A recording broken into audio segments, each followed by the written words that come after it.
Hello and welcome to this episode of StoryBank 15. It's 15 minutes of conversation with a thought leader who is going to help us think different, but more importantly, do different. And today I'm so excited for my guest because he is a change management expert and leader that we are going to learn from today. Keith Wyche, with a dynamic career spanning of over 30 years. He is someone who has had a 30,000 foot view as well as an in the trenches experience with some of the most iconic corporations through transformative change. Having delivered bottom line results for industry giants like Walmart, AT&T, IBM, and more, Keith has risen to the pinnacle of corporate success as a president and one of the highest ranking African-American executives in the United States. I am just so excited to be having this conversation because, as we know, we are going through some serious times of fast change. Leaders are bearing the burden of so much, and Keith is someone who is going to talk to us about how we make change happen. We always talk about the why of it, the passion of it, but Keith is someone who has lived it, who has done it, and he is an incredible speaker on this topic, and I cannot wait for you to learn some stories and strategies. So with that, Keith, welcome. Mirjana, thank you so much, and I appreciate that warm introduction. I'd love to start with this idea of leadership, right? You have been a leader for many years. It is a tough role to be in, most certainly today as things are changing so quickly. What are you seeing as some of the key challenges that leaders are facing today, but also the key inspiration points that they could draw from?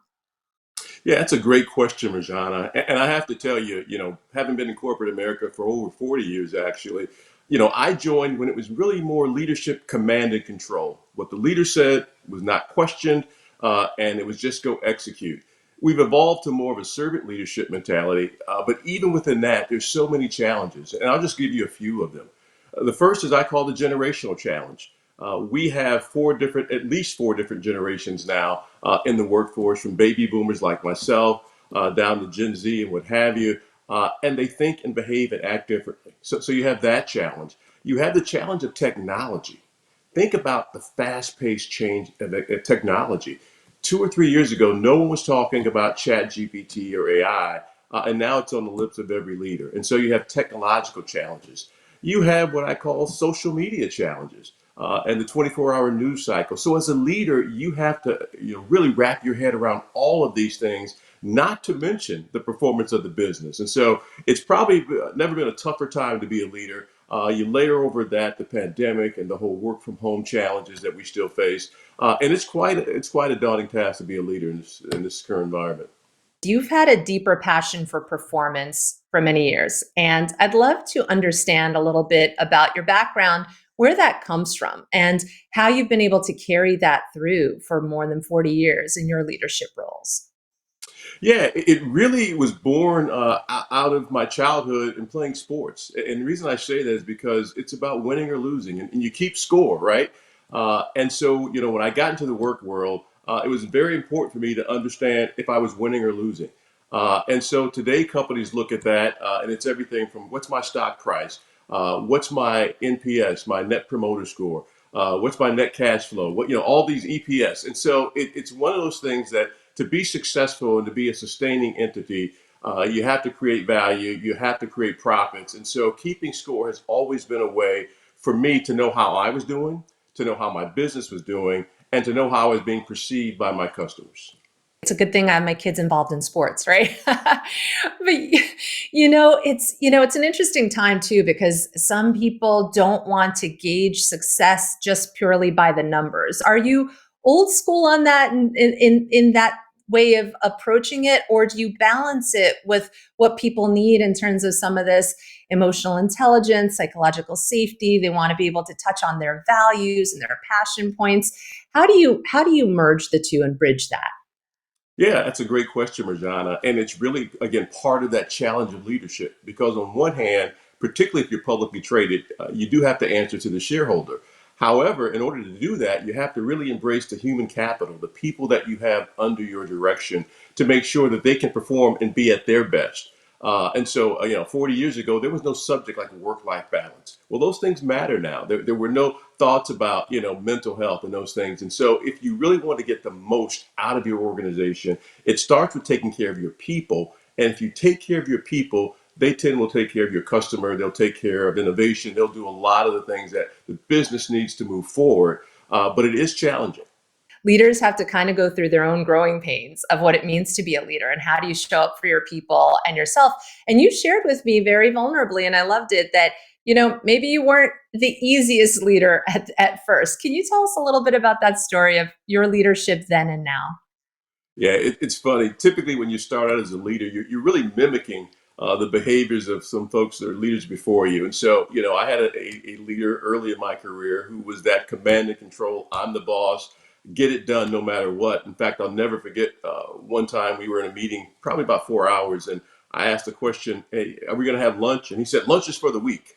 And so, imagine, taking that leadership style as a young leader in particular, was not very well received. And to the point where, fortunately, a senior leader of my team sat me down and said, "Hey, you have to understand that, you're getting the results, but you're breaking a lot of glass along the way, and you're really turning people off."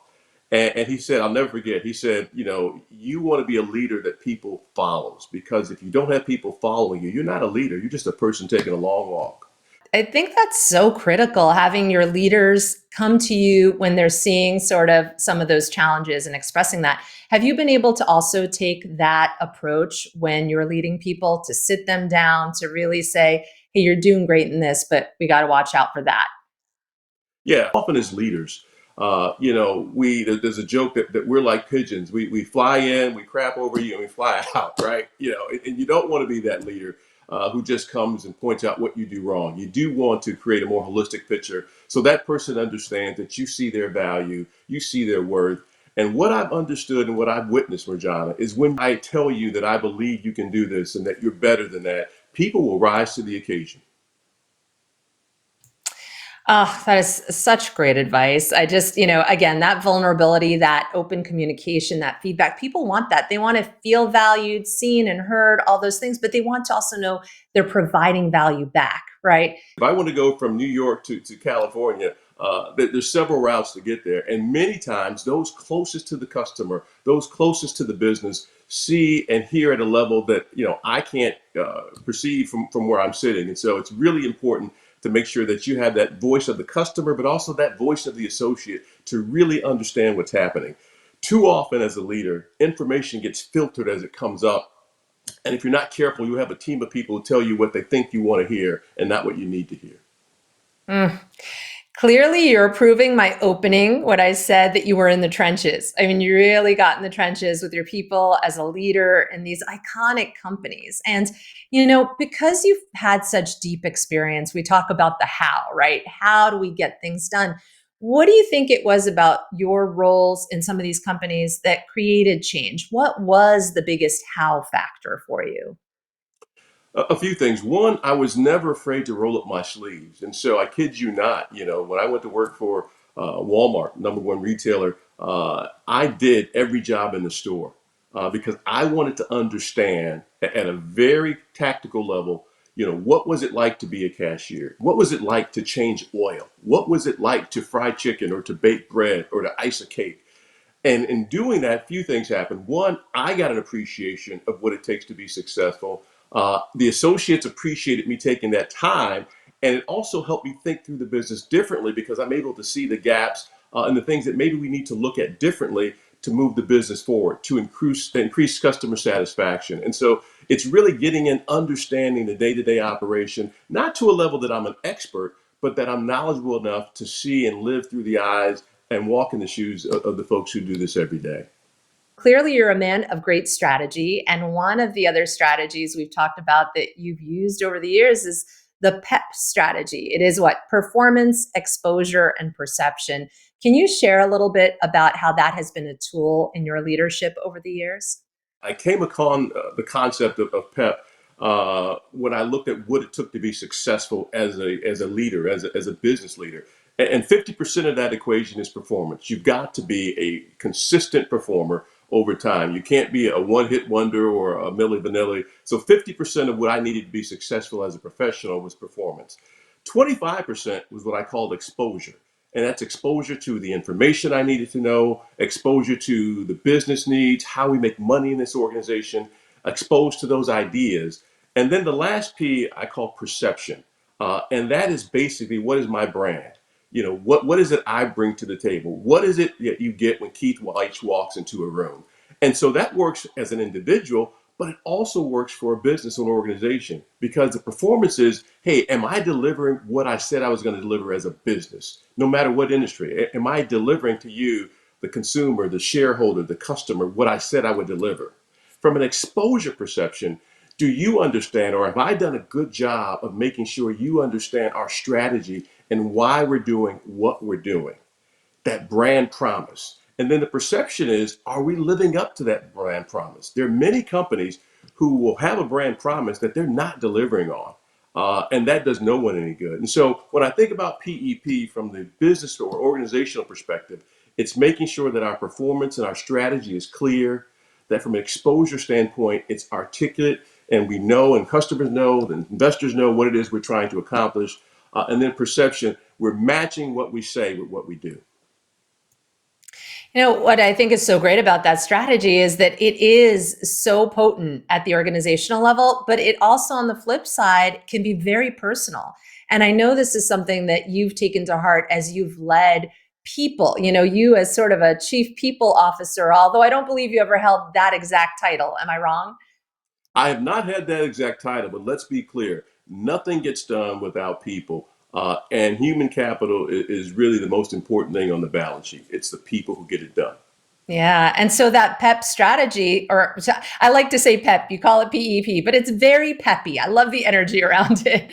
Have you used that with your people? When have you helped them say, hey, your performance is great, but you need a little more on the exposure. Nobody knows it. I think that's one of the biggest challenges that people struggle with. And maybe we've learned or been taught to be too humble, but we need to talk about the things we're doing and how we're doing them differently.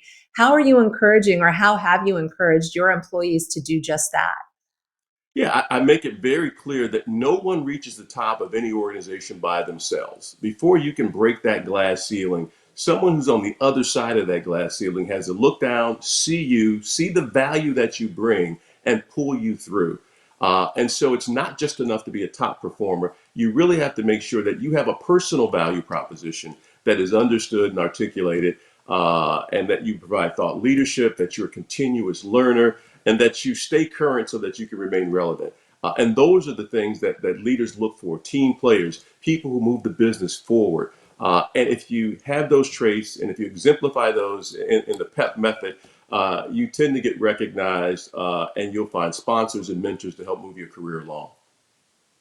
Mm. So many great pieces of guidance. Thank you so much, Keith. I do want to be mindful of our time and keeping this to that 15 minutes, but I do want to just close on, if anyone, any leader, and I'm talking personal leadership here too. We keep talking about personal agency, and we each have to rise up because times are changing so fast. Leaders cannot, do this on their own. What advice do you have for anyone listening right now about how to get the best out of their performance, that exposure, that perception out there as they move forward in these fast-paced days? I'll answer it from a leadership perspective. And what I mean by that is, no matter what the mission or the strategy is, you have to make sure that you take time to, what I say, explain the why. Why are we doing it? And then what's going to happen if we don't do it? And then what's in it for you? And actually connect that person to the vision. If I'm a leader, I have to make sure that person understands the vision and how they fit into it. And so, for example, you're in the retail business, that cashier, he or she is so important because he or she is the last line of defense for that shopping experience. And so I can go to my store, and maybe not everything I want on my list is there, but if I get to that checkout, it's a friendly, fast experience that will color that experience. And you're the last line of defense. And I will leave that store, that shopping experience, feeling really good about your organization. Conversely, if the lines are long, if it's a grumpy cashier, again, that also will color negatively that experience. And so making sure that everyone understands the vision, but more importantly, how they connect to that vision. Mm. I love that. You're right. It does always begin with that why. Why does this matter? Why are we here? But then knowing that helps you ultimately fulfill that how. And again, I keep saying that you are the man who's going to help us with the how strategy. Thank you so much for the stories and strategies that you shared here. And we look forward to having more conversations with you. Thank you so much, Mirjana. I enjoyed it.